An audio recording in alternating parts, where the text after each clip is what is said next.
That was an excellent intervention, and I think we already are getting some questions, which we will come back to. But for now, in the interest of time, I'd quickly like to move to our next speaker, Mr. Timothy Miller, the co-founder and managing director of Certif-ID. Tim has worked around the world in diverse roles in the field of training and development, with extensive experience in India and several markets in the Asia Pacific. And his focus on applying technology in innovative ways actually led him to create the blockchain-powered educational platform called Certif-ID to bridge the gap between the new economy skills and employment. Tim will talk more about how blockchain and AI is transforming the TVET sector with better skills matching and a more enhanced education to employment transition, which I think is very critical if we have to, especially in times of COVID, if we have to provide more opportunities to those that have found themselves suddenly out of the labor market. So, Tim, over to you. Floor is yours. Okay, great. Thanks, Manish, and thanks, Omar. Can you hear me? Am I audible? Yes, absolutely. We can see Okay, your presentation. great. Okay, perfect, great. So yeah, thanks again to UNESCO New Delhi and UNESCO Bangkok. I think it's great for me to be here and also hear so many interesting discussions around the topic of ICT.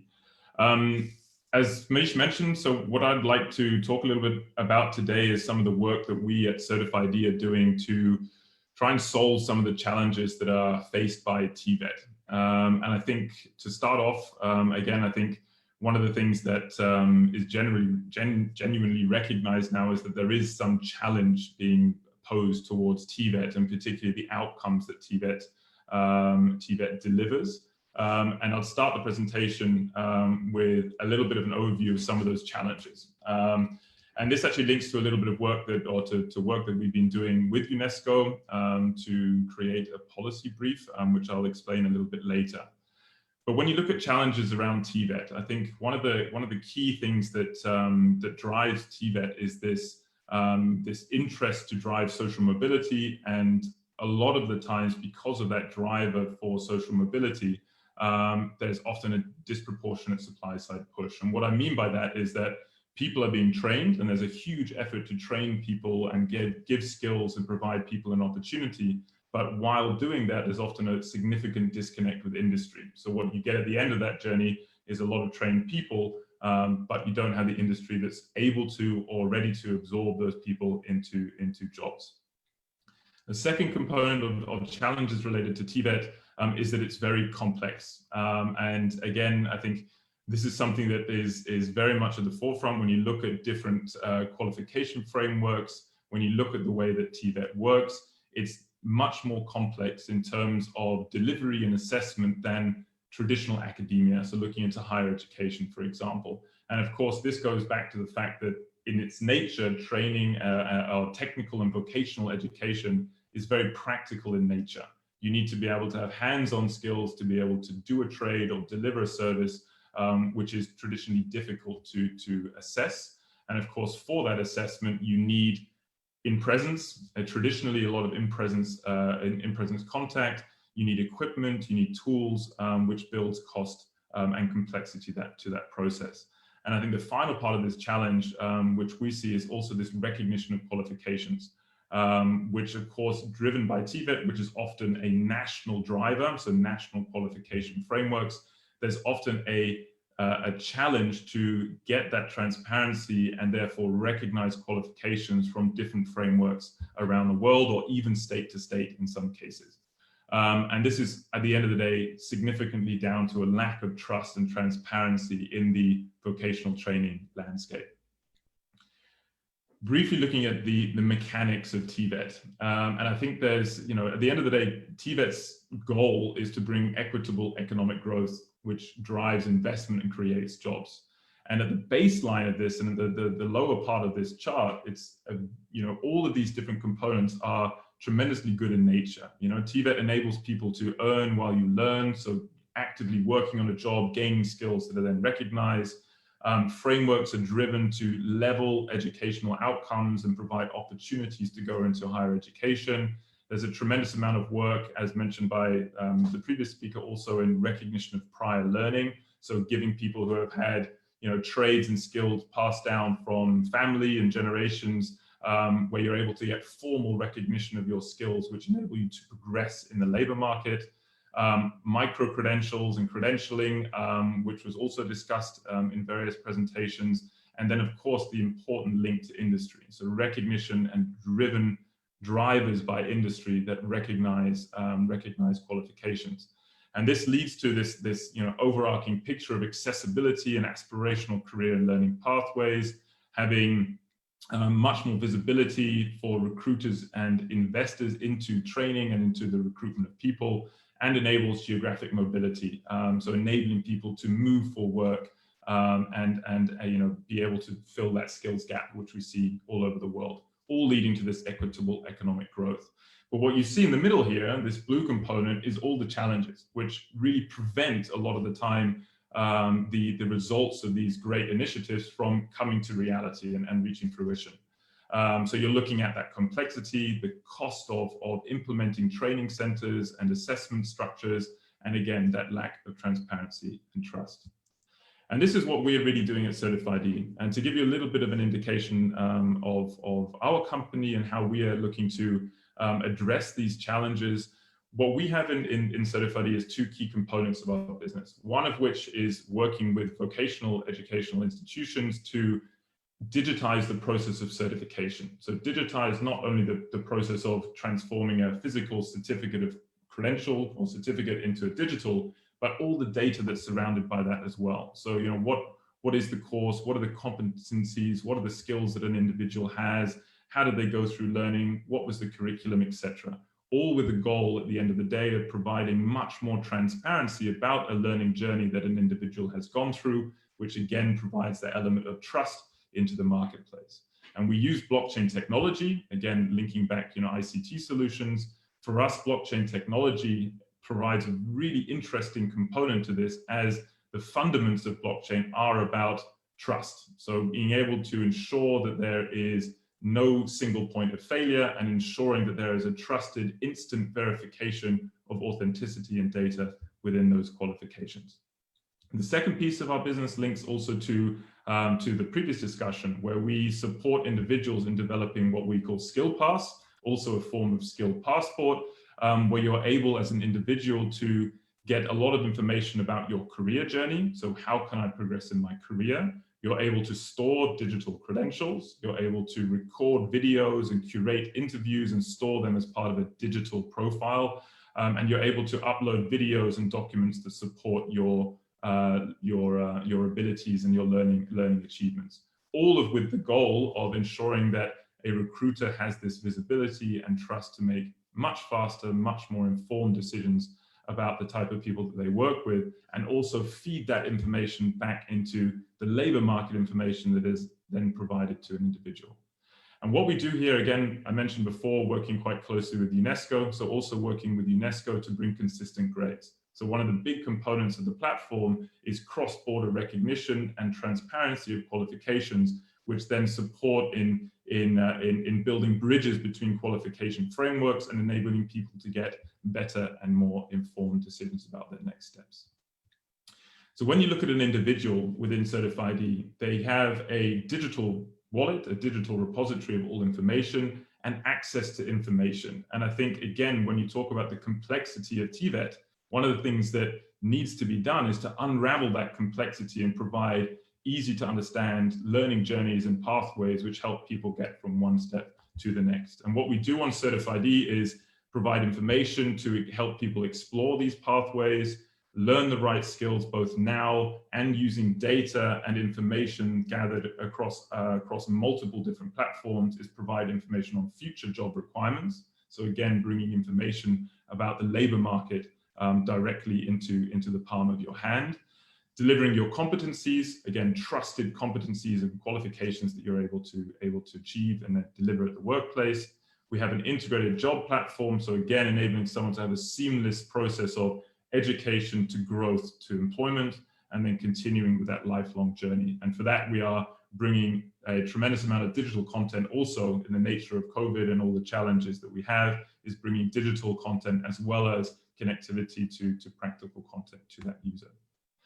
To give you an indication, again, we've been actively working in building the skill component of our platform over the last 6 months, in which we have developed or brought on board more than 30,000 users, of which 20% are very active. And active means creating their profile, recording interviews, searching and applying for courses and applying for jobs. And of these 30,000 users, we have 27 countries that are actively on the platform. Majority from India. So again, one of our major operations is based out of Bangalore in India, and really focused on different trades. And I'll mention it in a minute, but we build the platform on the European Skills, Competencies and Occupational Framework, so the ESCO framework. And with that, we're able to gain very interesting occupational insights of our user base. So for example, we're able to see the percentage split of our users in terms of their interests and current occupation. So 30% being in automotive, then you have trades, of course, IT services is very prominent as well, looking to healthcare, which is growing very quickly at the moment, and others as well. And all that leads to data points. And in an AI world, the general rule of thumb is that once you start to gain over 1,000 data points, you're able to start training your algorithm, training your engine to start recognizing trends and recognizing process flows within your business. And with this data, we now have over 300,000 data points, which gives us a tremendous amount of more information to enable us to guide people along journeys, understanding what trends are, what future trends will be, and then guiding them along that journey using AI. I mentioned the ESCO last framework. minute. I'm nearly there. Thank you, Mish. So on the ESCO framework, again, we use this because it's in our opinion, a very, very good starting point in a very good amount of research and work that's gone in to set up a structure for skills and occupations. It's driven from 10 different occupational sectors that drive in towards 13,500 skills. So we're really able to see and match with AI skills to job roles which fall under occupations, and therefore give people guidance through assessment on where their gaps are and help them understand what skill sets they need for the future. Digital solutions, very quickly, I've mentioned a few of these. I think digital technology can play a tremendous role, not only in matching that I've mentioned, but particularly in labor market information. What's severely missing or severely needs to be updated because of the nature of technology is the speed in which jobs change and industry change, and therefore the skill requirements of people change. And with these different technologies, and there are many, there's a lot of opportunity to adopt to bring back that trust in the TVET sector. Last slide, as mentioned, Certif-ID partnered with UNESCO New Delhi, and we're very proud to have launched a policy brief that is available for download through UNESCO or through Certif-ID, which really looks at this. It looks at digital credential technologies for TVET and also explores other digital technologies as well. So I invite you to have a look at that, and we'd love to get your feedback. So thank you very much. I hope just about in time, and happy to take some questions. Thanks, Manish. Thank you, Tim. Thank you. Very insightful. And I will come back very quickly for questions. But first, I want to pose, I'll combine two questions. And the first question, of course, goes to Janaka. I think this is about the cross-border recognition and whether there are reciprocity arrangements in place. So those who hold a skill passport, a valid skill passport in Sri Lanka, when they move to other countries, how does it help them to apply their skills, to perhaps even find some wage premium? Over to you. Actually, this is a very good question, because we have national qualification systems of each country. Once a person who holds the NVQ from one country goes to another country, there should be a mutual recognition of qualifications. If not otherwise mapped like EQF or European Qualification System. Then we have to mutually recognize each country's qualification and come into agreement that our particular level is equal or equivalent to particular level of other countries' qualification. Now we are in the process of doing that with some other countries. And now process has started to mutual recognition of qualifications with the foreign countries. This will help the persons who holds the skills passport or the NVQ to go smoothly or to other country or work other country. And so various opportunities will be there once the system expands and will recognize other qualifications. Thank you. Thank you so much. Tim, the next question goes out to you.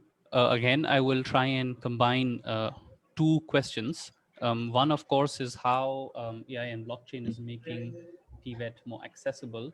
For example, is it helping attract more girl students to TVET? And I don't know if you have any insights because you showed a lot of data from within the platform and you know what you're seeing. And I think just to add to these questions about if you have any trends that you want to point out with regards to digital badges, because you spoke a lot about credentialing, and one of the new trends is of course awarding badges. So is that something that Certif-ID is working on, and you know what are the trends that you see? Thank you. Yeah, sure. Yeah, so in the first question regarding accessibility and particularly girls within the sector. So what's quite interesting in the data we've seen is that there is actually a lot of interest and a lot of activity from girls within the platform as well. So I think that for sure in the sectors we're working, again, particularly automotive, with the likes of the Automotive Skills Development Corporation in India, for example, there is increasing interest from girls and females within that sector as well. In terms of technology, so blockchain and AI, I mean, our goal is to provide transparency. So I think there are a lot of stereotypes or a lot of restrictions or restrictions that prevent people or give people the wrong impression about how to get into a vocational career. And you know, is it right for me? Does it fit with what I'm doing? And I think that vocational itself is very broad. And I think that if you can provide transparency on opportunities and also career paths that kind of take away that stigma, those stereotypes, it makes it much more interesting. And if you use technology to bring things like to gamify, to make things more interesting, to make things more visual, to make things more tangible, I think that therefore those technologies can play a real role in increasing that interest. For the second part around badging, so I saw the question as well, so around badging and also blockchain and certification and how that is being recognized. So there's a lot of work being done on open standards. So there's an open badging standard, there's the BlockCert standard, which are open frameworks which are available to companies to utilize, which provides that foundation or fundament for how you develop badging solutions and blockchain solutions. And what that does is give reciprocity. So you have recognition and usage of badges and certificates across different platforms. And I think the interoperability of that is extremely important and must be a key component of any of these different types of initiatives to ensure that there is adoption. So that is in place and is increasingly growing. Thank you so much to both Janaka and Tim. I would encourage you to look at some of the other questions because there were several. If you could try and answer those within the Q&A box. But once again, thank you so much. That was a very compact but yet very insightful session. Thanks again.